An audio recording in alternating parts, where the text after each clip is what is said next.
Hello everyone, কি অবস্থা সবার? তো অনেক আলোচিত একটা রেস্টুরেন্ট খুব শুনতেছিলাম, সেটা হলো মুলতানি ডেরা।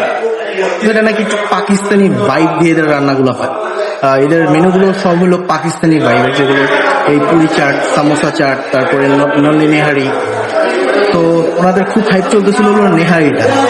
তো ভাবলাম ওনাদের নেহারিটা ট্রাই করি। অন্য কিছু আমি প্রেফার এখন করবো না, বাট আমি নেহারিটা শুনছি অলমোস্ট 80% এরা নেহারিটা হলো পাকিস্তানি ফ্লেভারটা আসে।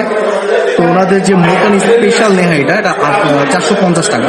তো আমি এটা অর্ডার করেছি। সাথে আমি নিয়েছি ওনাদের বাটার নান। এটা নাকি একটু সফট হয়। আমি গার্লিক নান নিতে চেয়েছিলাম, বাট গার্লিক নান এটা নাকি একটু হার্ড হয়। তো সেই জন্য বাটার নানটা নিচ্ছি, যেটার প্রাইস পড়েছে আমার 90 টাকা করে।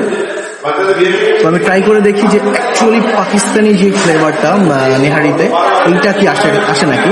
যদিও আমি পাকিস্তানি নেহারি খাইনি, বাট ভিডিওতে যতটুকু বুঝতে পেরেছি যে এরা নাকি অলমোস্ট 80% পাকিস্তানি নেহারির ফ্লেভারটা দিয়ে থাকে।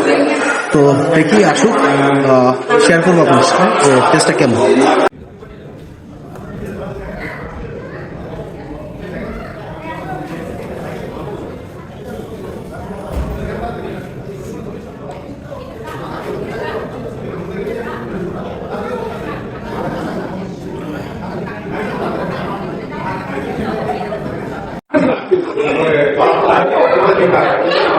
জিসান, কে বলো?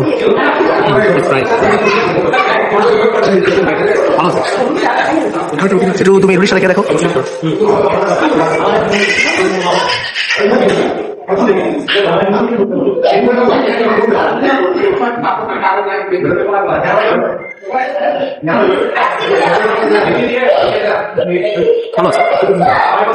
তো আমাদের নেহারি দিয়ে দিয়েছে। দেখাই নেহারি কি কি দিয়েছে। বড় একটা নল্লি দিয়েছে, সাথে একটু গোশ দিয়েছে। আর এই দুইটাই আপনার, এটা হলো মুলতানি স্পেশালটা হলো আপনি নল্লিটা দিবে, প্লাস হলো বিফ দিবে, সাথে যে গোশটা। তো একটু ফ্রাই করে দেখি আমরা। আমি জাস্ট একটু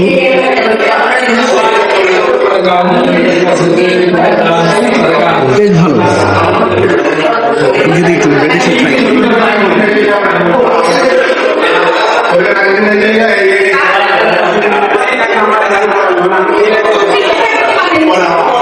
খুব মজা, খুব খারাপ, ঠিক আছে আমার।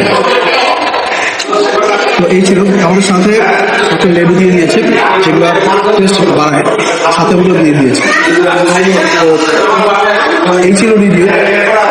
আপনারা চাইলে যারা মিরপুর বাসে আছেন, অনেক দূর থেকে আসতে হবে এটা খাওয়ার জন্য, এরকম কিছু না। বাট যদি মিরপুরে আশেপাশে থাকেন তাহলে মাছ ফ্রাই করতে পারেন। এটা এত হাইবের কিছু না যে খুব দূর থেকে আসতেই হবে না।